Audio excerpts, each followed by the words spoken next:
Before we dive into the episode, make sure you hit subscribe on the podcast platform you're listening on. Also, follow me on X at The Dave Dynasty and subscribe on YouTube by looking up Nostalgic Dave Dynasty. You can also buy one of my shirts at ProWrestlingTees.com/The Dave Dynasty. Now, enjoy the show. Welcome to 1 hour of the toughest, roughest wrestling you'll ever see. That's right, Dick the Bruiser said it all. The big question, have you got the endurance? Have you got the brains to get past the excellence of execution? Where are the gutless American wrestlers? Step in the ring with the Baron and face the Brave. The reason why Axe and myself were put on this earth is to demolish people. Bobby Heenan, is a very good-looking sport coat you've got on. Yeah, and I paid for mine. Mine isn't government issue. Hello, everybody. Lance Russell and Dave Brown right along ringside. And by golly, we're ready to go with another big week of championship wrestling. Greetings, wrestling fans, and welcome to Wrestling Nostalgia. I am your host, Dave Dynasty. Thank you for joining me for another episode. Hey, make sure you subscribe, right? I'm going to get this right off the top. Make sure you subscribe to us so that you do not miss any of our weekly episodes. Just hit the auto download. It'll always be there waiting for you every Wednesday morning. We have a really fun show for you today. My guest on this episode is Jumping Jim Brunzell. We talk about the High Flyers, the Killer Bees, and much more. But first, I do want to talk about just a few things before we get to the interview. The Claw, the documentary about Baron von Raschke, is available now on Amazon Prime for purchase. And I highly advise that everyone goes and gets it and gives it a watch. I cannot recommend it enough. There's tons of great clips, interviews, photos, and the Baron's in it. And of course, he's just captivating as always. What a legend. So again, go check out The Claw, available on Amazon Prime. And then once you watch it, give me some feedback. Let me know what you thought of it. I absolutely loved it, but I'd love to hear your guys' opinions on it. Coming up on August 25th will be my next episode of my AWA Deep Dive series, and that episode will be looking at August of 1988. So if you have any questions about this month in AWA history, submit those to me on social media as soon as you can to have me respond on the show. I'll be recording very soon, so I need you to get those in really, really soon. On August 16th, the wrestling world lost Wild Samoan Afa. Afa had been battling some illness for a bit and he was fighting hard. And it seems like we just reflected on the Wild Samoans not too long ago when we lost Sika. But they were a absolutely legendary, great team. They were very scary and intimidating. I always loved it when Afa came back to manage the Head Shrinkers in the WWE in the 90s. It was pretty cool to see that. And of course, anybody that follows me knows that I'm a huge fan of the wrestling movie Body Slam with Dirk Benedict. And the Wild Samoans have roles in that movie. So I always remember them a lot from that just because it was so cool seeing all the wrestling talent in that movie. But the Wild Samoans have a pretty important part in it. So I'm going to send good vibes and love to the Office entire family. So let's take a break, and when we come back, we'll have my guest on, Jumping Jim Brunzell. So stick around. Hey guys, Ray Russell here, curator of the WrestleCopia Podcast Network, inviting you guys to listen to many of the programs here as part of the WrestleCopia brand, including, but not limited to, the Wrestling Memory Grenade, currently covering the 1988 and the WWF project. You can also listen to the Regional Wrestling Podcast, where we talk the territories, whether it's Jamie Ward with Georgia 81, Roman Gomez with the UWF in 1986, or Gene Jackson covering Memphis in 85. 3 projects going on right now over there at Regional Wrestling. You can also listen to the Wrestling Stoop with the legend himself, Bob Roop. Bob goes back in time each and every week, covering not just his career, but countless stories and interactions with hundreds of wrestling names spanning his 2 decades in the business. But that's not all. You can also check out the Puro Wrestling Academy with the professor of Puro Resu, Mr. Dan Ginnity. Dan and I go back in time and cover the history of Japanese professional wrestling in the English language. And you can listen to all of those shows and more, all part of the WrestleCopia Podcast Network, located over at WrestleCopia.com. That's WrestleCopia.com, and anywhere your podcast streaming needs are met, from Apple to Spotify, Pocket Cast, and beyond. And while you're at it, why not subscribe to our social media guys for all the latest goings on here at the WrestleCopia Podcast Network. Plus, I'm constantly adding old school video clips and pictures from throughout wrestling history. You can follow us over on X, formerly Twitter, at Wrestling Grenade. That's at RASSLIN Grenade. Also, follow and like me, Facebook.com/Wrestling Grenade. And why not subscribe to YouTube.com/Wrestling Grenade. So if you're looking to support that next up-and-coming podcast brand, please consider making it WrestleCopia.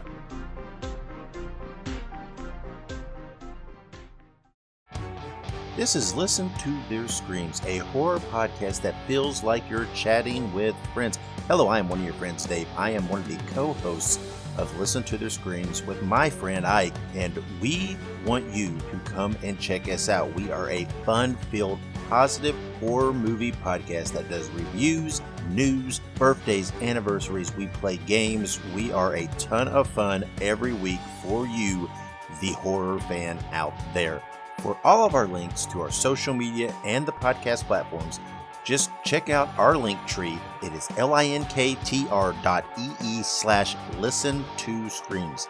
That is listen, the number 2, and screams.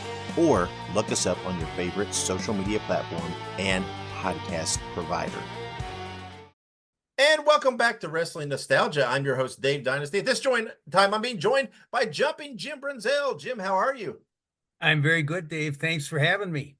Absolutely. I appreciate you giving me the time. Let's dive right into it. I want to say, before we get into the wrestling side, I want to, prior to training for wrestling, you were a standout college football player, and you had a tryout with the Washington Redskins. What was an NFL tryout like at that time? Well, let me tell you a little bit about it. I was undrafted in college. I played a fair amount of time. We were running offense. I was a wide receiver, so I caught 11 passes for 99 yards in 2 years. No touchdown. I had a couple touchdowns in the spring games, but so I played 1 year as semi-pro in Manitowoc, Wisconsin, in the Central States Football League. And then from there, I got an invitation for this Washington Redskins in 72 tryout. And so I went down there, and it was 3 days long. And this was the year that they, 1972 was the year they won the Super Bowl. So they had a pretty bad team, and they kept one guy from our group, and his name was Herb Mulkey, and he was a real fast punt returner, and he wound up being all pro that coming year in 1972. So I came back and I decided, well, I better go back to college, and I contacted the Vikings, and I said, would it be possible to have a tryout with you? And Jerry Reichow was the head scout there. He says, Jim, he says, I'd love to have you try out, but he says, we hate to cut Minnesota kids. So that was it. So I went back to school, and then Greg called me and said, hey, my dad's, training Ken Patera and Bob Bruggers and Wisconsin private school heavyweight champion by the name of Richard Fleer. Mm-hmm. And then Khosrow Vaziri, who was, the Iranian. Mm-hmm. Yeah. So we had a nice camp, and it was 6 weeks long, 6 days a week, and 6 hours a day. It was pretty hard. And finally, December 27th, 1972, I had my first match with, let me see. Oh, gosh. That just goes to show. But it was a draw. and from that point on, I thought, oh, God, here we go. So, they sent me to Kansas City, and I was down there for almost a year, and we wrestled twice a night and 7 days a week. I worked for, these guys had zippers and fish hooks in their pocket. That was Bob Geigel and Pat O'Connor. Yeah. So I was down there for a year, but it taught me a lot. I learned. I wrestled Bulldog Bob Brown constantly, and then the Funks came in and the Briscoes came in, so it was good. You got to learn your trade, one way or the other. So that was a great opportunity for me. Yeah, I think everybody with through Kansas City had to wrestle Bulldog Bob Brown on a regular occasion. Oh, he was there. I think he's still there. Yeah, probably. He probably is. Yeah. However, still a draw. And, yeah. But yeah, like you said, you went out to Kansas City, did a few things, but then when you came back to the AWA, yes, you started teaming with Greg Gagne, right? Did you know Greg all the way back to high school, or was it just in college? Just in college. We were both walk-ons at the university. We're both 17 years old. He came from Mound, which is the south west suburb of Minneapolis, and I came from White Bear Lake, which is a northeast suburb of St. Paul. So, and he was a quarterback. I was a split end. So we did well together. We moved the ball, and we became friends. And then he had me over to his house a couple times, and oh boy, you should have seen this house right on the lake, and a couple $1 million home. And Vern had waterfalls in his basement, and and he had all this memorabilia about him. And he was a hell of a football player. He probably could have played pro football, but he's a national champion a couple times in college, and then an alternate on the Olympic team, and then he went into pro wrestling and got exposed on that Chicago network. Yeah, the DeMont. Yeah, you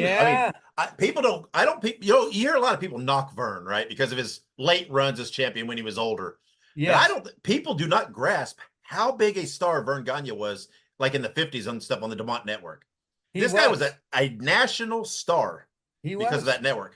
And I'll tell you this, Dave, is that because of his accomplishments, in collegiate ranking, and then also being a world champion, he got a lot of heat with all the promoters in the country.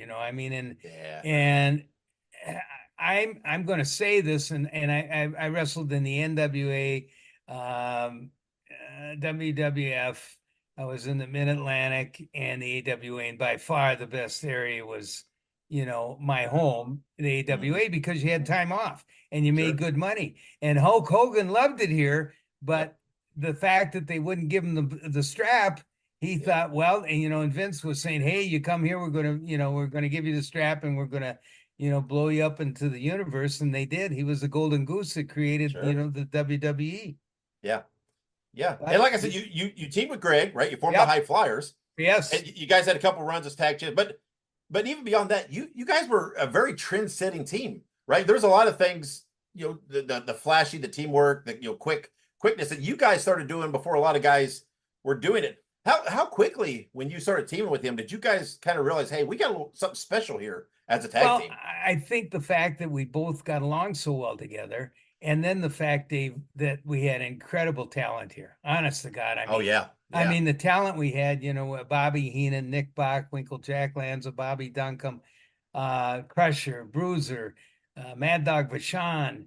It was just incredible. And Les Wolf and, Buddy Wolf. And every night, you get to different territories, and the guys you work with, they don't want to look weak, and they don't want to put you over, and they don't want to sell, and they want to make sure they come off, looking good. And consequently, it's harder than hell. It's like, going to the dentist and having pulled 2 teeth with no Novocaine. So, the fact that in the AWA, we only wrestled 15 days a month during the prime season, maybe 17 days. And then during the summer, people were cooped up all fall and winter, in the Midwest. So Vern gave us, we worked 10 to 12 times a month during the summer so we can enjoy ourselves. And we made a good living, and I tell you, when I went to North Carolina, George Scott, who he might have been a good guy, but he was the worst booker and worst finisher I've ever been involved with. And first thing he said to me, he said 2 things when I went to North Carolina. He says, don't loan Ric Flair any money. And he said also, don't ask for time off because we don't give it. So that was it. And then lo and behold, I worked Ken Patera and I and Ray Stevens worked a couple different angles, and I was a Mid-Atlantic heavyweight champion. And then we did a deal with Khosrow and Khosrow beat me with his loaded boot. So a couple weeks later on TV, I was working with him, and boom, I put the sleeper on him and took off his boot, and then ran to the interviewer. I think it was David Crockett, I think. Yeah. And I said, David, I said, I got his boot. I said, I'm going to beat the Iron Schnook. That's what I called him. And I said, I'm going to get my title back. So the first time I'm wrestling him, it's in Roanoke, Virginia, and it's an afternoon shot, and it's on Saturday. And that night we had another match in Charlotte at 7:30. So I'm in Roanoke, and it's about 2:00. The matches start at 3. So I come in, and we're main event, and I said to Sandy Scott, who was the agent there, and he was also, George Scott's brother. I said, he says, Jimmy, he says, did you get the finish? And I said, no. And I said, what is the finish? And he says, George wants you to do a Broadway. And I looked at him and I said, he wants me to do a Broadway. I said, Sandy, I said, if he wants a Broadway, I said, you might as well dig a hole right in the middle of the ring and bury me there, because I won't draw a dime. I said, I have Khosrow's loaded boot, and I can't beat him in 60 freaking minutes. Come on. And that's the way George Scott was. He had Khosrow and I going around. We went to these small Indian reservations, where there was 400 people. And he'd want us to do an hour draw. And I still had the damn boot. And I says, holy Christ. Yeah. So, I was so glad, we had a little deal, and Khosrow, told a fib to George. And so George fired me, and I says, thank you. I'm anxious to get home. I went through Atlanta, and I wrestled there for about 6 weeks. And then I went back home, and it was funny because Jim Barnett was a promoter in Atlanta, and they had Ole Anderson, and they had about 3 or 4 different bookers, and it was hard to tell who was who. But Jim Barnett says to me, Jimsy, he says, what do you want in pro wrestling? And I said, I'd love to be, a world champion. I says, but I more than that, I'd like to go home, to my, to St. Paul, Minneapolis, and my wife and my 2 young kids, have suffered through 18 months of me being gone every day in Charlotte. And he says, oh, Jim, he says, if you go back to Daddy Gagne, he says, it'll be the worst mistake you've made in your career. And I said, well, Jim, I'm going to do it. So I went back there. I had the biggest year I ever had, made $85,000. And Greg and I worked with Jesse and Adrian, the East-West Connection, and drew record houses everywhere. So I wanted to, when I saw Barnett when he was in New York, and I said, Jim, I said, I just want to tell you, I said, it was a pretty good move for me to go back to St. Paul. And he said, oh, yes, I guess it was. And then he walked away. Well, hey, when you and Greg finally split up, how come they never did a turn or a feud of any sort? And try to make try to do a little business with you two. Well, see, Greg would have been the heel, and Vern wouldn't have gone for that, because he didn't want to have his son, the son of the legendary babyface, for 25 years, Vern Gagne, Mr. Good Guy, he didn't want to have a heel as a son, and I sure wasn't going to be a heel, so I just, I thought, well, I had Terry Hulk said, Jim, he said, if you want to go, to New York, let me know. So the whole deal was Vince was sucking all the talent, from all the territory, 26 territory. He had everybody. He had 60 guys. So, I called him, and, and then George Scott was a booker there. I thought, oh, Jesus. So I went there, and they put Brian and I together, and, George again worked everybody's ass off. They had 60 guys, Dave, and we had 3 towns a night, and there was 20 guys in each town. And for 3.5 years after they put Brian and I together as the Killer Bees, we wrestled, averaged 27 days a month for 3.5 years straight. And we went 57 days in a row without a day off. And that's crazy, you know, and I mean, you're flying every single day. And then there was so much rampant drug abuse. It was just because guys, you know, you wrestled, and if you were hurt, you know, you had to mask it a little bit. So you took the pain pills, you took the bennies, you know, and that just metastasized into, you know, it was trouble working with these guys because, you know, guys thought, I don't want to do a job tonight. I want to beat you. You know, I mean, and they would, you know, they just didn't want to work the way they should have. You know, it wasn't one big happy family. You know, I mean, like I said, you had 60 guys competing, and Vince did nothing to accommodate us as far as our family lives or our professional lives. He just said, "Hey, you're working for me. Take it or leave it." Yeah. Yeah, definitely. And one name that also went to WWE that I wanted to ask about, and you mentioned him earlier, and was Bobby Heenan. And because obviously, because I'm a huge Heenan fan. I think Bobby Heenan is the best overall talent ever in wrestling. Just everything. I agree with you, Dave. You're absolutely right. This guy was a genius. He only went to 8th grade. That's the most he ever went to school. And he had great timing, and he the bumps. Yeah, the bumps plus, you know, and he drank. Oh, poor guy. Yeah, I mean, he drank unbelievably. I remember, you know, and I remember one night he and I flew commercial, and they had trouble with the small plane, so they were going to be late. So he and I had to do a 2 out of 3 fall, 45-minute time limit in Denver on the first match.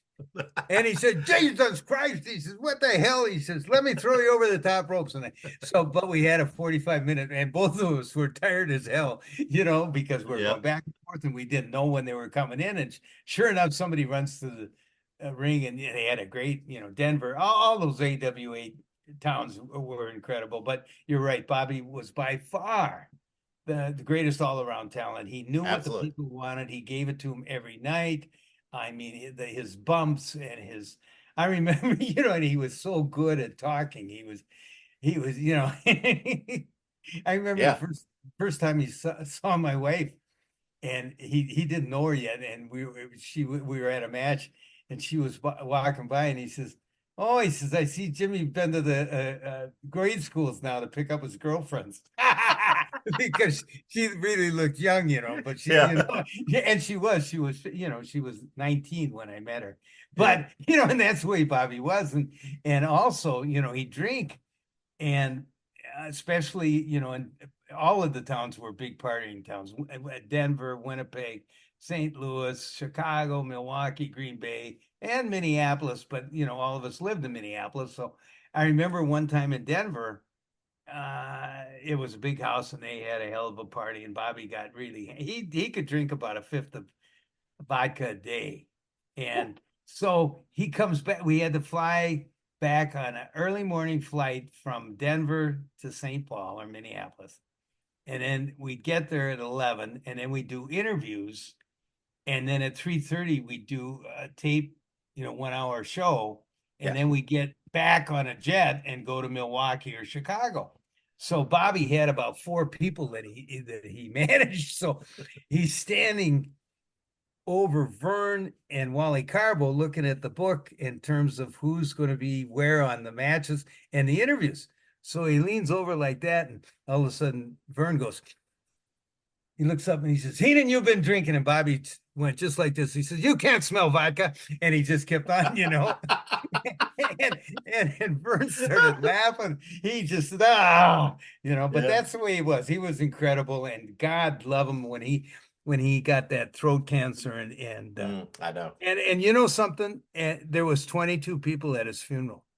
That was it, because Vince didn't, you know, he didn't let the guys go. He didn't give them the time off, and, you know, everybody was afraid. And then I you know, there was 2 guys from the office there, and Vince wasn't even there. That prick, you know. And how much money did he make Vince? Oh God. Well, that's the way Vince was, you know. And of course, same thing with Gene Okerlund. With Gene Okerlund died, there was nobody there. There was 2 people from the TV. That was it. And Vince wasn't there again. Oh, I was furious. Oh, I bet. Yeah, well, I've heard you say before that talk about Greg Gagne, that with it being Vern's kid, and I'm not trying to stir up anything or whatever, but it said that you know, he was always paid a little more than you and would often pull rank. And that always frustrated you when you were at the AWA. well, Is that true, or what was that? It was to a degree, Dave. Here's the deal. Greg was part of the office. He was part of the booking session, so he got paid X amount of dollars more than I did, and rightly so, because they'd spend 6 hours on a day booking these towns, and it was Bockwinkel, and it was Vern, it was Wally, it was Bobby Heenan, and Greg, and occasionally Billy Robinson for just a little bit of input. But and the fact was that I got booked in a lot of the shit towns, and he didn't. And it just, it's over a period of time. I love Greg. Matter of fact, I just came from his induction into the Waterloo Hall of Fame Friday. I drove down there, and it was they had Tito, and they had Tony Gurria, and Arn Anderson, and Greg, and Al DeRusha, and let's see, George was up there before. Gosh, but the whole thing, it was really well done. The only thing bad about it, Tony Gurria talked for 35 minutes. Wow. 35 minutes. And after, half the people were going, they're bouncing around. And after he was done, I was going to raise my hand. And if he called on me, I want to say, Tony, I want to hear about your great grandkids. What are they doing now? But he didn't, I didn't do it. But it was a good time. And Greg, it was hard being the son of Vern Gagne. I mean, I bet. It was hard, man, because you were judged, and Greg was a hell of a quarterback, a good basketball player and baseball player. Matter of fact, his son, JP, pitched for Cretin, which was a private Catholic school, and his catcher was Joe Mauer. Oh yeah, and then also JP went to Notre Dame and pitched in the College World Series, and he did get drafted by, I think it was Colorado team or whatever it was. So, he was a hell of an athlete too. And his daughter, Gail, was the highest scorer in Cretin girls basketball history. And I think just in the last year or so, somebody beat her out for how many points and what her average was, that was 30 years ago. Yeah. Joe Mauer, pride of the Twins, Hall of Famer. Minnesota boy. He just got inducted last week, and it was funny because I said to JP, I said, geez, isn't it ironic that your dad's getting inducted and Joe Mauer's getting inducted too? And he says, if my dad wasn't getting inducted, he says they have 3 houses for all of the old teammates for Joe Mauer rented in Baker, wherever it is, in New York. And he says, that's where I'd be. So, and it was good, and then, it was good seeing Tito, and I knew Arn a little bit, and, he looked good, and it was just fun. There's a lot of camaraderie. And then Brian Blair, the Killer Bee partner, he is president of the Cauliflower Alley Club. Yep, sure. It's going to meet in August. I think it's 19th, 20th, and 21st or something. So in Vegas, wife, I think, right? In Vegas, and I've been out there a couple times. They gave Greg and I a tag team award there, and it was fun, and it was nice to see so many people at a convention, and all had one interest, and it was the love of pro wrestling. So and it was nice, and hopefully it'll be the same when you go out there in August. Yeah. Can you hear my son's cat meowing in the background? Is that what that was? Yeah, I heard it. I didn't know what that was. Yeah. Well, that's my son's cat. And what happened, he just recently came back. He owns and runs his own film festival called Sound and Scene. Oh, yeah. He was down in Austin, Texas for 7 years. And then he moved to Mississippi for 2 years. And now he's back here. And he had a cat with him. And the cat, Jimmy lives in a 1-bedroom efficiency in an apartment in St. Paul, and the cat was used to stay in our house, and it's just my wife and I, and the cat had probably 20 places it could sleep and hide and everything. So at this place that Jimmy's at, the cat was meowing like a son of a gun every night. And so Jim couldn't sleep. And he says, Dad, he says, do you think you and Mom can watch, Bruce? His name's Bruce. And he plays guitar and the cat. So I said, sure. So we've had Bruce with us ever since. And the little bugger, we call him Stretcherson too, because he stretches out like a real long son of a gun. And I spoiled him, Dave, because I put a leash on him and I walk him around our yard. Well, I mean, it's essentially like a grandkid. Yeah. Well, I got a 20-foot leash on him, and all of a sudden he'll just plop his ass down. And he's a big cat. He's 20 pounds. And Jimmy says, "You're my cat, and you're my fat cat." So he sensed that I was home this afternoon. Yeah. And as soon as I get home, he said, he wants to go out in the front yard and chew some more grass so we can puke it up in the carpet. That's right. Yeah, that's right. Well, one thing that you're known for is your drop kick, right? Yeah. You've always been credited as having one of the best drop kicks in wrestling.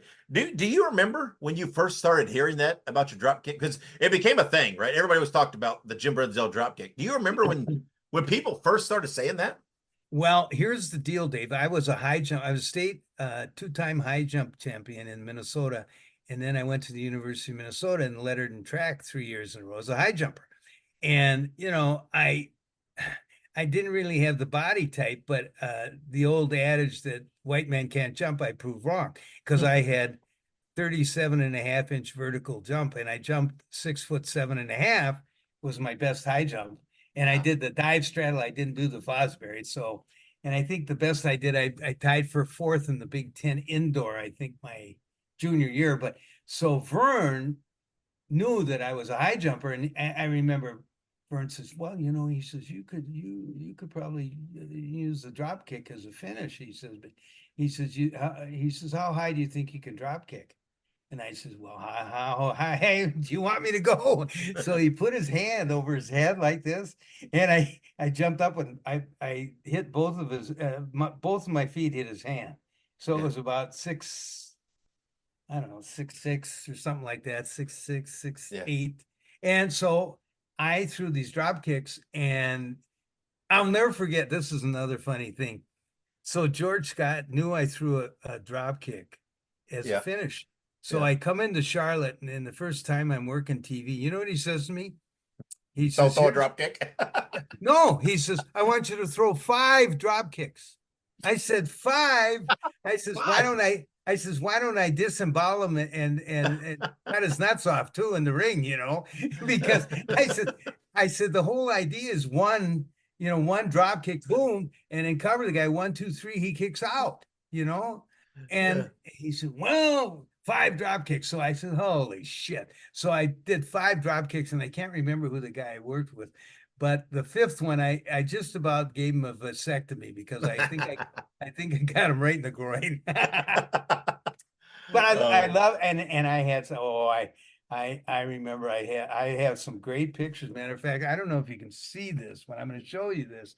This was from Toronto, Canada, and it was in 1986, and Hulk was wrestling Orndorff, and this was in the front page of the Toronto Sun the next morning, and it had Brian and I wrestling the Funks, and it was Dory Funk and Jesse Barr. And I caught Dory with this drop kick, and holy Jesus, I hit him right smack in the head, and just right smack in the forehead, and he flew backwards, and it was a great picture. And so they got it, but I felt real comfortable with that drop kick, and I must have thrown, I don't know, 5,000 of them in my career, maybe more. But then I had to have both my shoulders replaced and both my knees and one hip, because when I come down from a pretty fair height, I'd use my forearms as a cushion, and I'd hit the mat, and then it would expand, like a shock absorber. And so I ruined my shoulder joints on both sides. And pretty soon it got to the point where I couldn't put my shirt on. So the doctor said, "Oh," he said, "Jimmy," he said, he says, your shoulder's bad. And I says, yeah, I know it. So he says, well, so they scraped one and that didn't help. So he says, you know what? He says, we're going to have to put two new shoulders in it. So, I since I stopped wrestling, I've had 12 surgeries, and they were a lot, but you don't realize it, when you wrestle every day and you're young. Sure. I started when I was 22, and my last match, it was on my 50th birthday, and I wrestled. Ken Patera was running this independent show, and I had to wrestle Jim Neidhart. Yeah. And it was in Austin, Minnesota, and Kenny and Jim Neidhart were on a 3-day run of strippers and whatever that entailed. And Jimmy, I looked at him and his eyes were black and blue, and I thought, oh my God. And I'll never forget, he said, no drop kick there, no drop kick. And I says, Jimmy, I gotta throw the drop kick. I says, please just put your hand up over your mouth, so I won't, if I do hit you in the mouth, I won't hurt you. Okay. So time for the comeback, and I'm gonna go throw him in for the drop kick, and he sort of hangs onto the rope, and I throw this drop kick, so he falls down on his back, and my feet go way up in the air, and they come down on his face, and my heel hit him right here on his left cheek and opened him up. So he's got about 1.5 inches on his cheek, and he jumps up furious. And I said, oh shit, So finally the match was over, and he says, sorry. And I said, Jim, if you would have just come off the ropes and not held back, I said, this wouldn't have happened. And it wasn't going to cost you $750 to get stitched up. Yeah. Oh, God damn it. And thank God that was the last match I had last night. God rest his soul. He died fairly young, but and I'll say this about Jim Neidhart, he was the hardest guy to work with in the ring. Yeah. And because he was like a little bull moose, he was 5'9", and he was 275 pounds. And, he was a power lifter, deadlifter, whatever the hell he was. And he also had a fuse about that long, so, and he was just impossible. He was a nice guy, but he just was so hard to work with. And I used to tell Brett, and the Killer Bees and the Hart Foundation had a great matches. Sure. And 90% of them entailed Bret Hart being in the ring. Jim was over in the corner and he was pulling on his goatee, and I thought, holy Jesus, he's going to pull that goatee off right in front of everybody. Yeah. Well, when you went to the WWE and you teamed with Brian Scobie, so how did that come up for you two to team? Was that just right from the get-go? The fact was there was 60 people there, and they had everybody figured out as far as who's going to wrestle singles, this and that. And they had a lot of good tag teams. So they decided, matter of fact, it was Billy Red Lions in Toronto suggested that Brian and I get together, and because our last names start with B, that we take the name Killer Bees. And it just so happened that Lanny Poffo was there, and he just got a new package that he ordered from Carl and Hildegard, and he had 2 pair of black and yellow striped tights. And so he never got to wear them. We bought them from him, and that was it. Wait, so the Killer Bee tights were actually, those were Lanny Poffos. Yes. You bought from him. Yes. Wow. and then we incorporated the mask, and to be honest with you, it was the greatest babyface gimmick because nobody did that. And we wound up, screwing the heels by doing exactly what they would do. Sure. Yeah. And we got over really well. And that knucklehead not George Scott, but, Vince, he just wouldn't give us the titles. What's the deal with that? Because Brian has always said that you guys were promised the title run. It's weird. As over as you were in that run you had, it was just it just felt like it was going to happen. Well, what was the deal? The deal was Vince didn't like me, and he didn't like Brian. He didn't like Brian because Brian was close to Hulk, and he didn't like me because various things that I questioned him on. And then also, Brian and I wound up suing him, because in our original contract, Dave, and I, I had two lawyers look at this contract, and I still have the contract. And it said, matter of fact, my one lawyer, Bob Stein, who was, he played football and was on the Super Bowl team with the Chiefs in 1969. He said, Jimmy, he says, don't sign this. He said, this is worse than an indentured slave contract. That's what he told me. Yeah. So in this contract, it said outside revenue from, like dolls or T-shirts outside of the WWE, we were supposed to get 25% of the gross. And this is when the action figures came out. And I remember, Cosgrove was in the first realm of them and everything. And Cosgrove got a check for $94,000. Yep. His right. first check. So we were in the second one, and we found that he gave us a check for $10,000, a piece. And I thought, $10,000? I mean, these things, you can't even find them. They sold so quick. Yep. So what we sued him, and this was, Brian says, well, I don't think we should sue him. And he says, why? And he says, well, we won't get in the WWE Hall of Fame. I says, who cares? I said, wouldn't you rather have the money that you owe, that are owed? Yeah. Well, so we sued him. We got $100,000. And it turned out that he owed a number of the guys hundreds and hundreds of thousands of dollars, but nobody else sued him. So that was another, pin in my voodoo doll, because we won, and he didn't like that. So he just didn't like me, and I did. To be honest, I never liked him. I'll tell you a story. The very first time I flew in there, you do TV at Poughkeepsie, New York. So I flew in from Minneapolis, and I flew into Newark, and I get on the small prop. It's probably 16 people or something. And on the plane, I met this big, tall guy. His name was Jim Morris, Hillbilly Jim. Yeah. So that's the first time we became real good friends. And I just talked to him the other day. So we've been lifelong friends. So I get into Poughkeepsie, and Gene Okerlund had done many interviews with me as a high flyer, and my own right is Jumpin' Jim. So he's going to do just a regular babyface interview with me. So he asked me just normal questions, and I answer in a babyface fashion, and I smile a little bit. And after we were done, as I was walking away, I heard Vince says, "Oh God, we got another Backlund." And when I heard that, I thought, "Fuck you." Excuse me. Yeah. I probably shouldn't say that. No, it's perfectly fine. But and that was my first day there.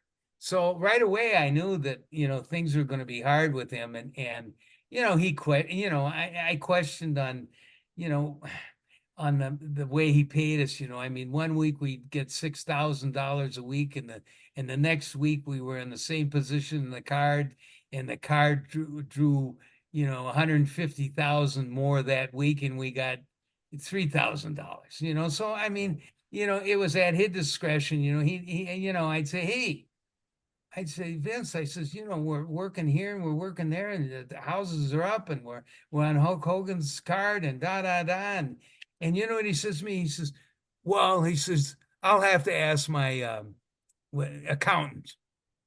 I'll get back to you. Never did, Yeah. So why ultimately did the B split up? Well, here was the deal. They were unloading a lot of talent, and they wanted us to do a job on TV for somebody. And it was a new tag team. And Brian just said flat out, I'm quitting.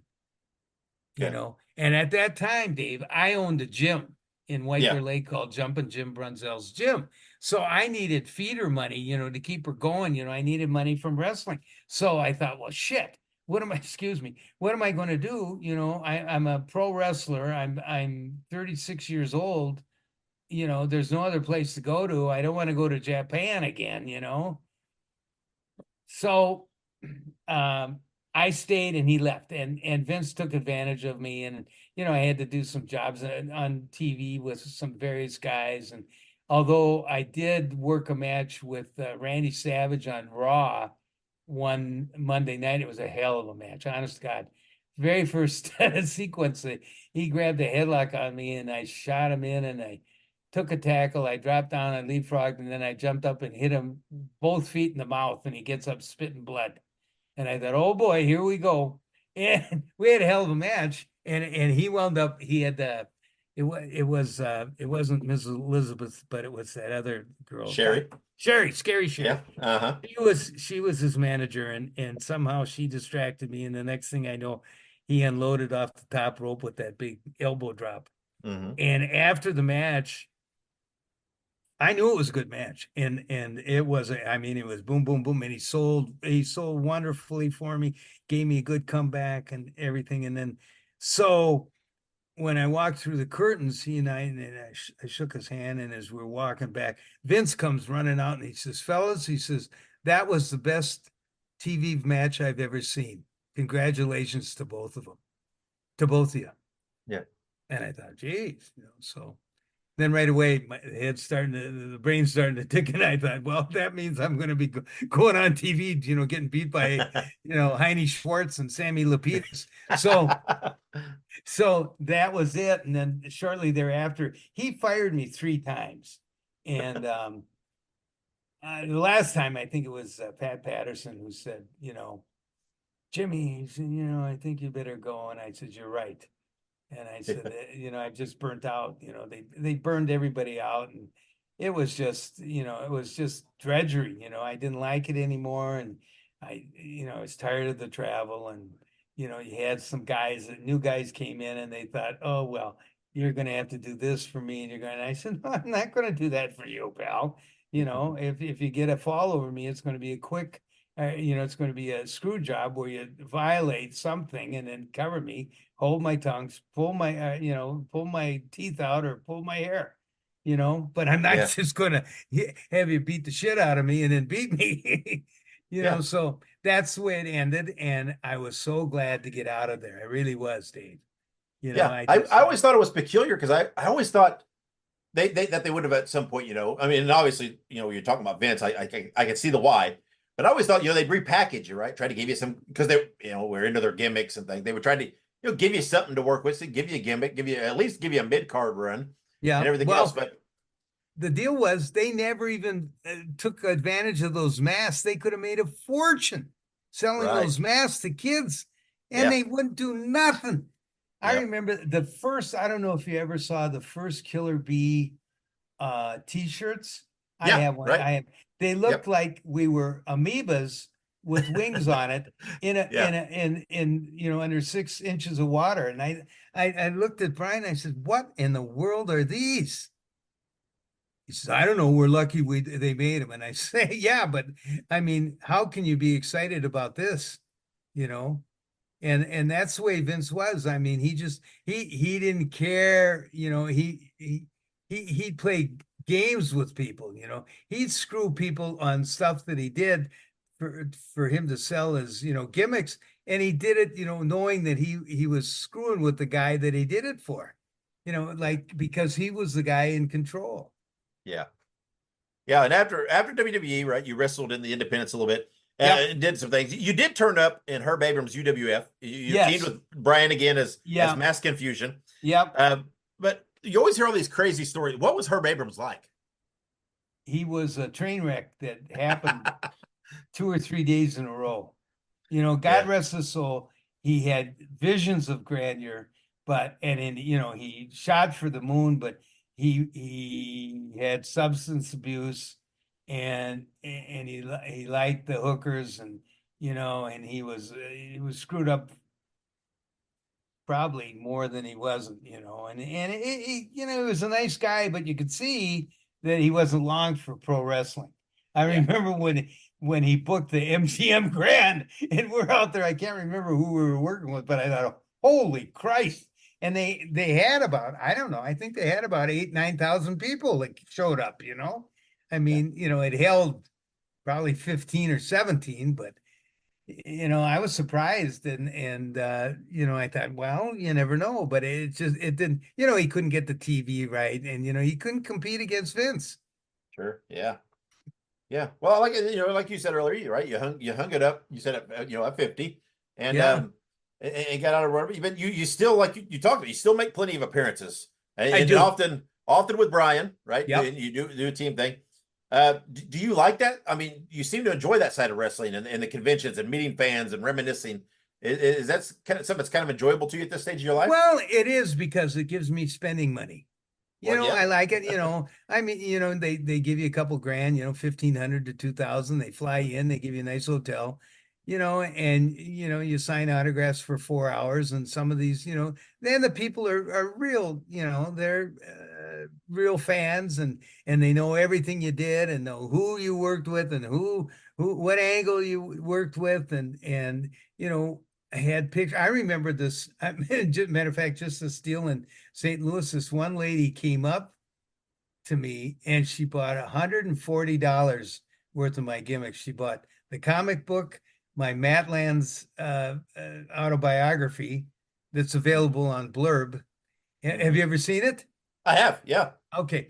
And it's done well, and everything. I wrote it myself, every word.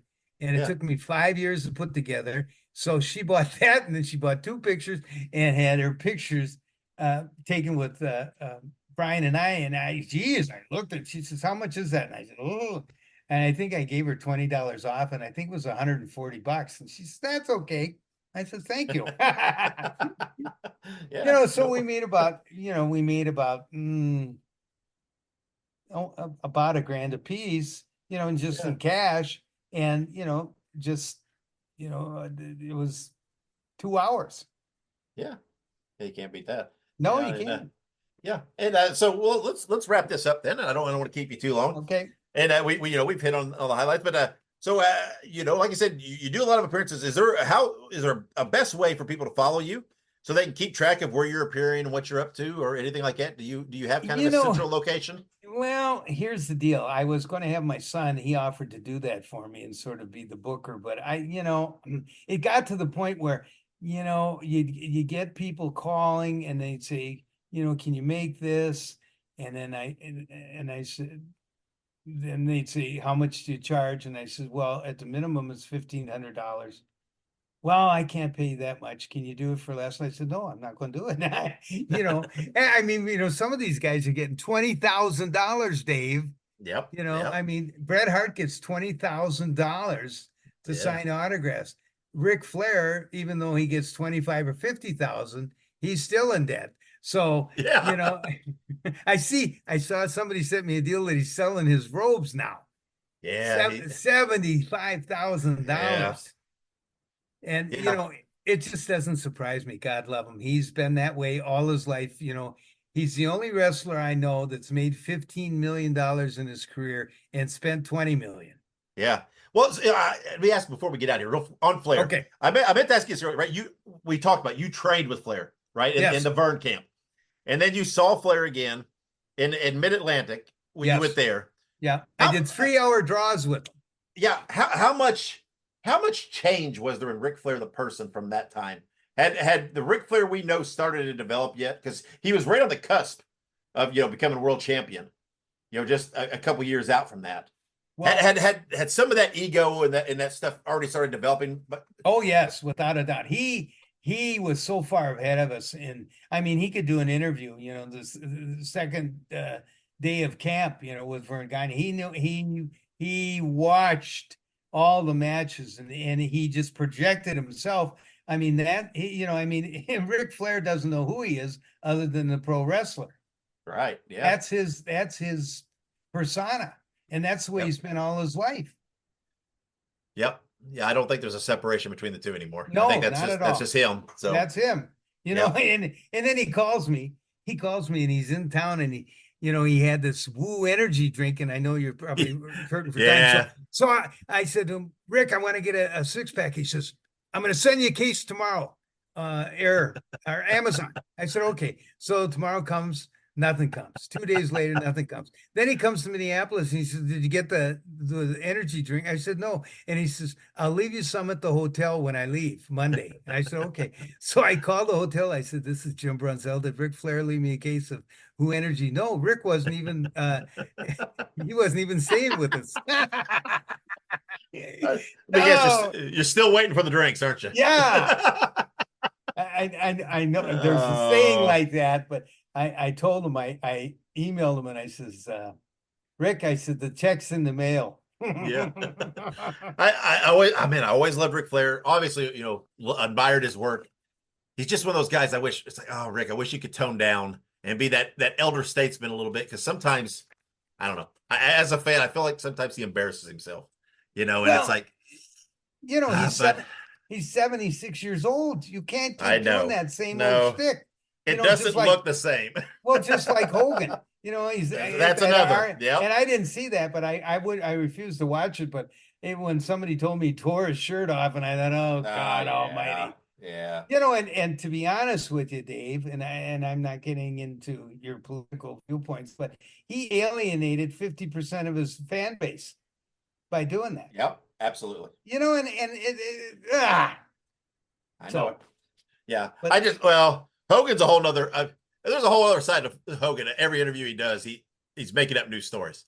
And it's funny to hear him talk about his career because most of what he says is not true. So I know it, and he's been blessed. He made more money. Absolutely. That's the thing. His stories are big enough as they are. It's like, why do you need to tell lies? I mean, your career is big enough. I have a Sports Illustrated magazine with him on the cover, and it says the Hulkster, the highest paid athlete in America. Yeah. And he was making $10 million a year. I have it someplace. I should try to.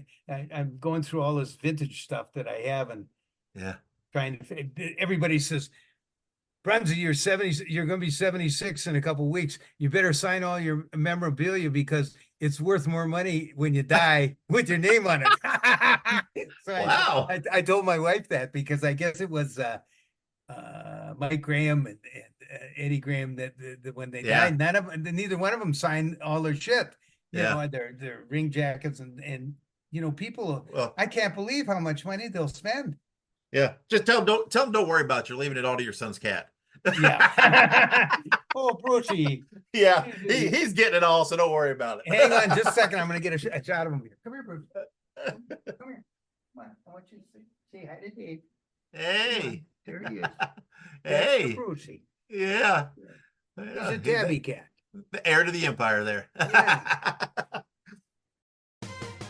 Hey everybody, Gene Jackson here, inviting you to check out the Retro Wrestling Review, where each week I'm joined by some great co-hosts who help me review classic episodes of USWA Championship Wrestling, and right now we are doing week-by-week reviews of 1993.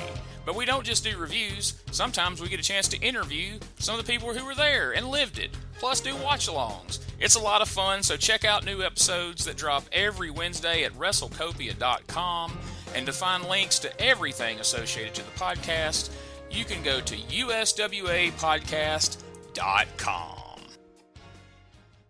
All right, and thank you to Jim for coming on and doing that interview. I have to apologize earlier. My little dog was playing around with some of his toys and things over here and was barking. I don't know if you could hear it in the background, but I do apologize. In the intro, he was being a little bratty. So if you heard him, I apologize, and he just made his professional wrestling podcast debut. But anyway, follow me on X. I am there at the Dave Dynasty. It's probably the best way to follow me and keep up on what I'm doing. Make sure you go check out all the other WrestleCopia Network podcasts. The shows are all fun.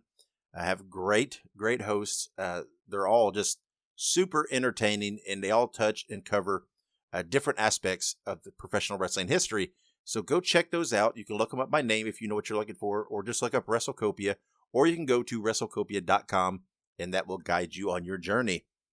Also, be sure to check out my friends at the Ultimate Classic Wrestling Library.